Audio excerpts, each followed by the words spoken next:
and pointless work. This had a cork floor on it, and this was a room for parrots. The owner had 2 parrots as pets.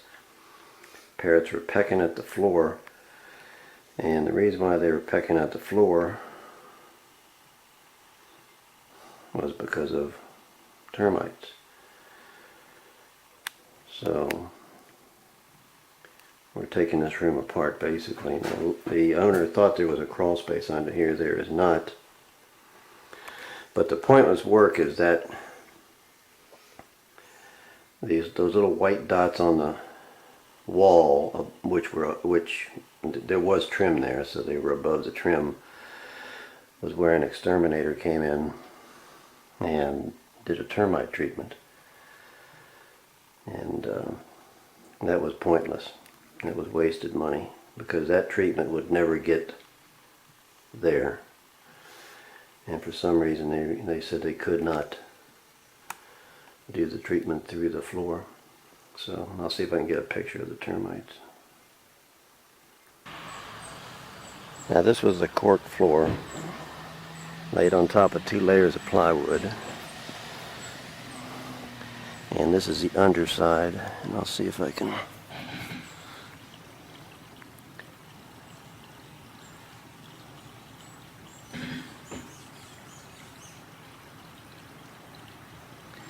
right there. The automatic focus work.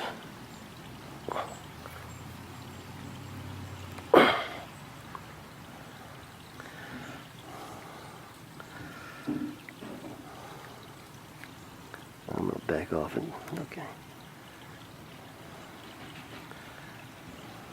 You might see 1 or 2. Right at the point of my finger there. That's termites. And they were in between the 2 plies. And this is about a week after that termite treatment was applied. So this had to be taken care of, because they don't go away on their own. And it's easy enough to see the difference between termites and flying ants. Just Google termites and flying ants. It's only so close I can get with the focus right there. And that's just trouble. There's another one.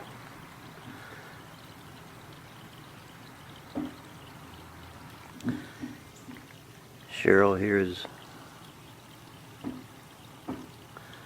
a little video of your friends.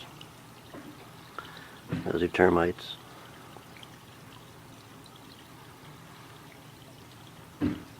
And that treatment in the wall would never get to these guys.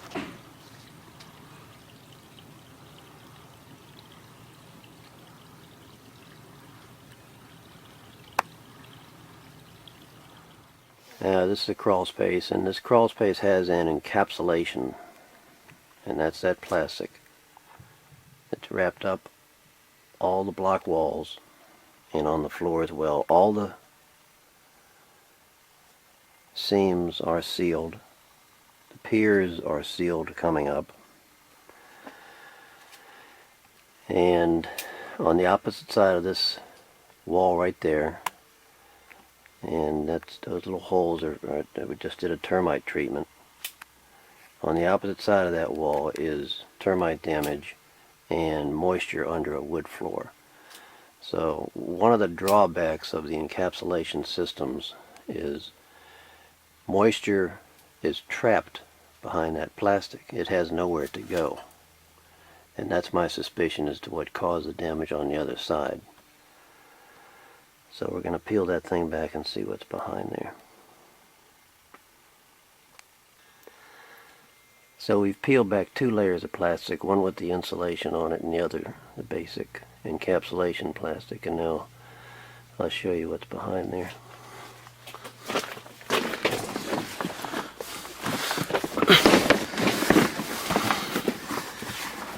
And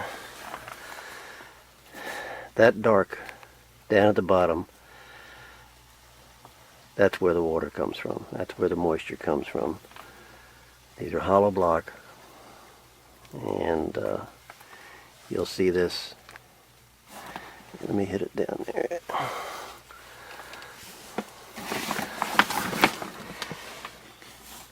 You'll see this on almost every block wall. And to my mind, that's where the fatal flaw is in encapsulation. That darker thing right there.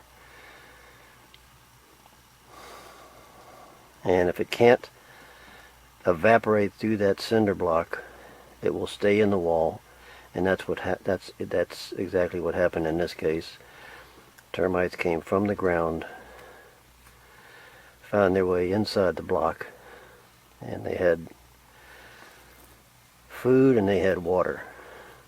And the food was the finished floor. So that's we're gonna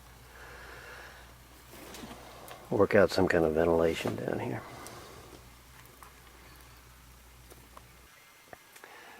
Now, one last note: the original system, the encapsulation system, included supply drops in the crawl space, and also a return. And what the return was doing was mixing the crawl space air and everything that was in it with the house air. And part of what it was mixing in was the moldy odor that crawl spaces have from the dirt. So they cut out the return and now just have a supply dumping cooler air down here. But they have to be careful about that as well, because when you have humid air coming into the crawl space, and it will, and it hits the colder air, you have condensation. And you might see indications of that with a little rust on that supply. So we'll figure that part out as well. The rust down on the bottom part of that.